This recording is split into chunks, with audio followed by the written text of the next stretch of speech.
Big ബോസിലേക്ക് എത്തുന്നതിന് മുമ്പേ തന്നെ വൈൽഡ് കാർഡുകൾ അവരുടെ കളി തുടങ്ങിയിരിക്കുകയാണ്. ലാലേട്ടൻ ഓരോരുത്തരോടായി ചോദിക്കുന്നുണ്ട് അവരാരൊക്കെയാണ് വീടിനുള്ളിൽ ലക്ഷ്യം വെച്ചിരിക്കുന്നതെന്ന്.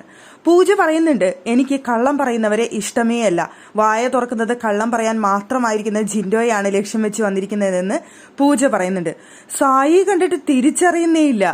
മൊത്തത്തിലൊരു മാറ്റവുമായി പുതിയൊരു ലുക്കിലാണ് സായി കൃഷ്ണ എത്തിയിരിക്കുന്നത്. നമ്മുടെ സീക്രട്ട് ഏജന്റ് ലക്ഷ്യവും ഗബ്രിയും ജാസ്മിനുമാണെന്ന് തന്നെയാണ് ഞാൻ മനസ്സിലാക്കിയത്.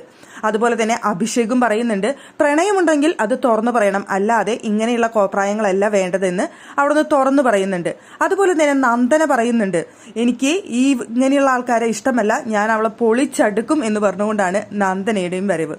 എന്തായാലും സംഭവം കിടുവായിട്ടുണ്ട്. പ്രമോ തന്നെ കിടുവാണ് അവിടെ തന്നിട്ടുള്ളത്. എല്ലാവരും ഓരോരുത്തരെ ഉന്നം വെച്ചും ലക്ഷ്യം വെച്ചും എത്തിയിട്ടുള്ള 6 മത്സരാർത്ഥികളാണ് അവിടേക്ക് എത്തുന്നത്. എന്തായാലും പൊളിച്ചടുക്കും എന്നുള്ള കാര്യത്തിൽ യാതൊരു സംശയവും വേണ്ട.